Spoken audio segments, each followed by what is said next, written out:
Hi there, I'm Eric LeClaire from AMP Global. I'm going to walk you through this installation process. So grab your tools and let's get started. Today we're going to give our Jeep Wrangler JK a massive upgrade. We're installing the Stinger Heighten integrated kit for Jeep Wrangler JK. Compatible with 2011 to 2018, this kit is going to add a 10-inch HD screen, Android Auto, CarPlay, HDMI, USB, Bluetooth, and lots of other great features. The vehicle integration not only retains the steering wheel control function and the factory amplifier control, but goes way beyond to provide vehicle information, performance gauges, off-road enhancements, and 4 programmable camera triggers, saving you lots of time when installing additional cameras on your Jeep. Come with me as I show you how easy this plug-and-play kit makes it for you to add all these awesome features to your Wrangler.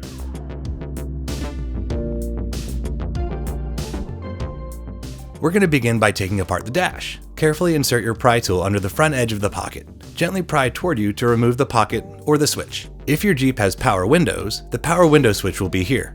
If you have power windows in your Jeep, be sure to disconnect the harness on the back of the switch by sliding the red tab to the side, then pushing down on the black tab. This provides access to the 7mm bolt, which can now be removed. Remove the small rubber tray from the top of the dash. Then remove the 7mm bolt below the tray. Remove the knee bolster panel below the steering column, beginning at the top and prying toward the back of the Jeep. Then remove these 2 7mm bolts just below the steering wheel.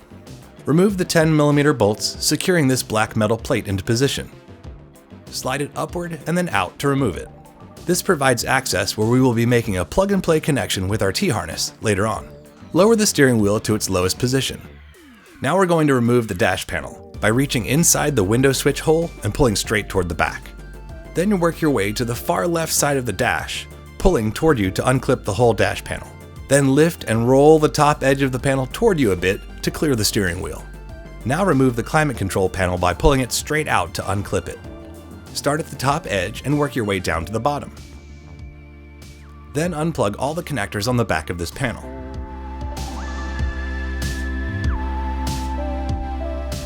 Now remove the 4 7mm radio screws.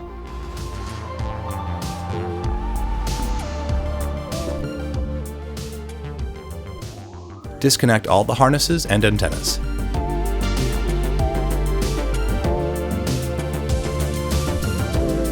Remove the 2 7mm bolts that secure the U-Connect module into the dash. Unplug the factory USB cable.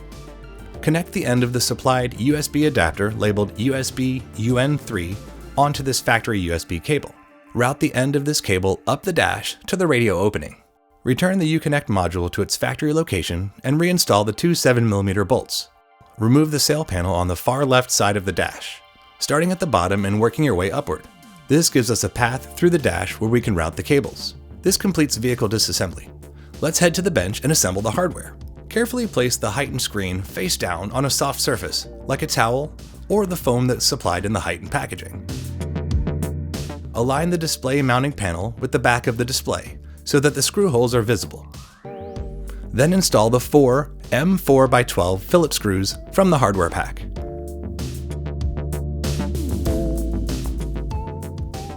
Using a long Phillips bit, partially install the 4 M4x10 Phillips screws from the hardware pack. Only start the screws. We don't want them to pass out through the other side of the plastic support yet.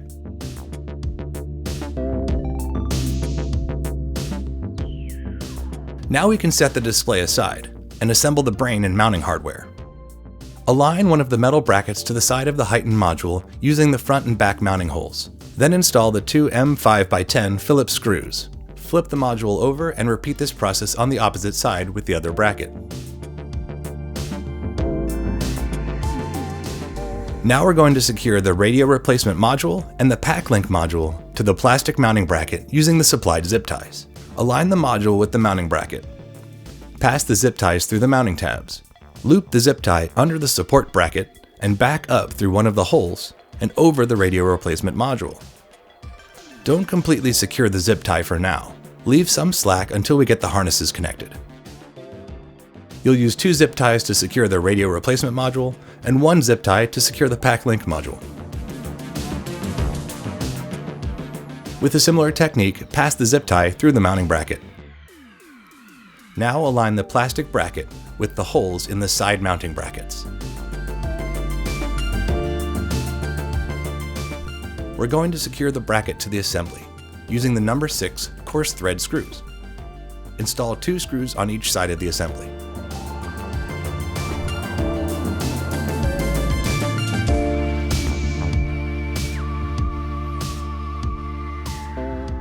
Place the support bracket on top of the module, with the arrow facing the Stinger logo. Front should face the front of the Jeep. Install the 2 M4x4 Phillips screws. Install the right screw first. Then the left screw will punch through the label on the top of the heightened module. Connect the 3 connectors from the main vehicle harness into the indicated ports on the radio replacement module. The audio harness will plug into one of the 2 ports on the left side of the module. If your Jeep is non-amplified, connect into the second port from the end, labeled non-amplified. If your Jeep is factory amplified, plug into the farthest port on the left, labeled amplified. Route the long cable down the front of the assembly, make a U-turn, and plug it into the module. Plug the 6-inch 10-pin to 10-pin harness into the port labeled expansion port on the radio replacement module. The other end of this cable plugs into either of the ports on the PAC link PL1.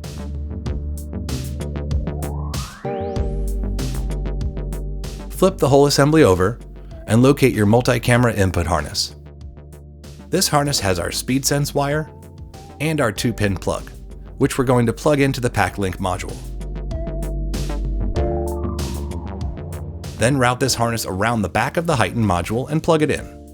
Connect the pink wire labeled Speed Sense to the pink wire on the main harness also labeled Speed Sense. These wires are terminated with bullet connectors, so they plug right into each other. If you're installing a Sirius XM tuner, be sure to connect this harness to your Sirius XM tuner. This is where it plugs in. If you're installing the optional external microphone, be sure to plug this harness in, as it has the female 3.5mm connector for the microphone. Plug in the main audio harness with reverse camera input. Plug in the small harness labeled steering wheel control.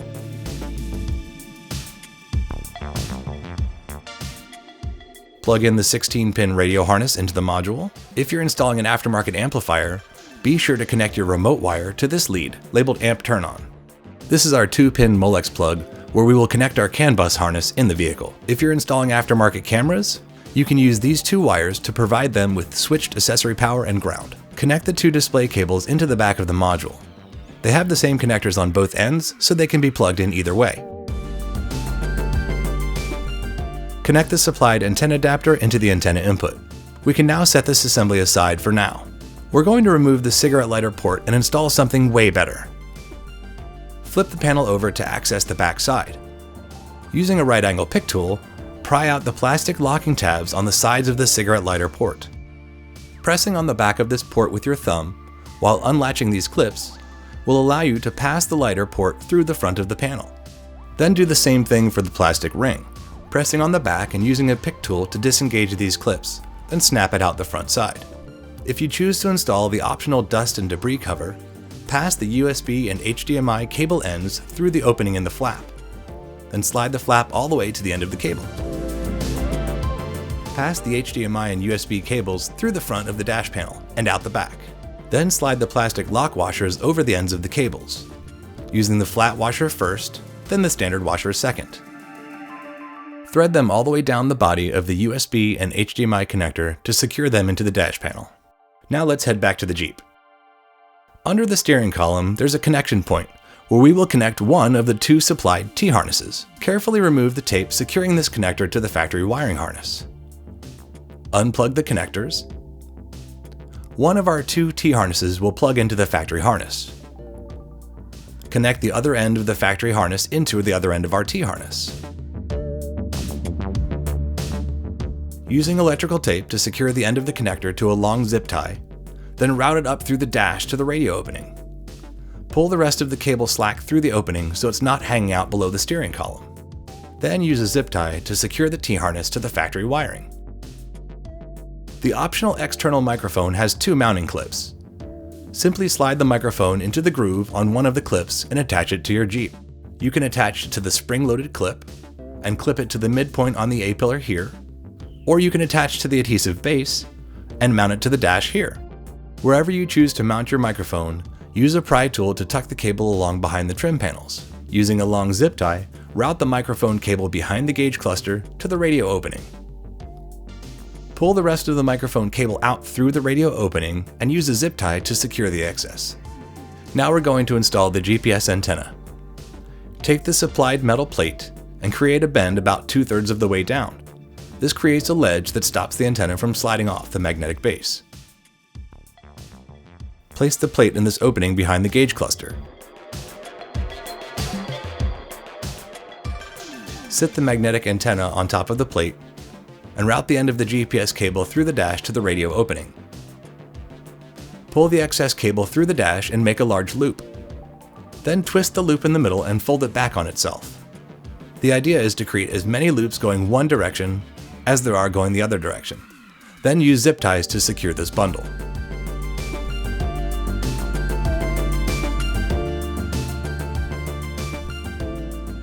Reinstall the small black metal plate below the steering column by placing the tabs into the holes and allowing it to slide down.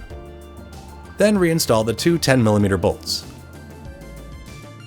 Bring the climate control panel into the Jeep and pass the ends of the USB and HDMI cables up through the dash to the radio opening. The plug for the cigarette lighter will not be reused, but be sure to reconnect any other climate control harnesses which were disconnected during disassembly. Then snap the control panel back into position by pushing it straight toward the front of the Jeep. The height and brain has two USB ports. Be sure to connect the USB cable into the closest port to the edge of the chassis. This is the port that supports Android Auto and CarPlay. Connect the HDMI cable into the port. Connect the blue GPS antenna connector. Connect the 2-pin Molex connector from the steering wheel T-harness routed through the dash to the 2-pin connector on the main vehicle harness.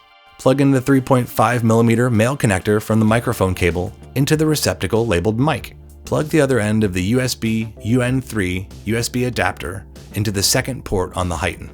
Plug the antenna adapter into the white Fokker connector, not the mustard-colored connector. If you're adding Sirius XM, use the SAT01 cable to connect the Sirius tuner to the factory mustard-colored cable. This utilizes the Jeep's factory antenna. Plug the Jeep's radio harness into the main vehicle harness. You should see lights on the radio replacement module begin to light up and flash. Install the assembly into the dash by tucking the excess cables behind the radio module. Tighten the zip ties and snip off the excess. Reinstall the 4 factory radio screws to secure the assembly into the dash. Now connect the 2 display cables to the back of the Heighten touchscreen display. At this point, turn the Jeep on and do a quick functionality test before completing the installation. Check for proper operation of steering wheel controls, FM radio reception, audio levels, Bluetooth, and other functions. Then carefully, using a pry tool, disengage the latch on the display cable. Remove the connectors from the display. With the Jeep off, reinstall the dash panel. Be sure to pass the 2 display connection cables through the radio opening while installing the dash panel. Align the air vents with the air ducts and install the dash panel into the dash. Install the 2 7mm bolts under the steering column. Install the 7mm bolt behind the window switch or storage cup, and the 7mm bolt on top of the dash.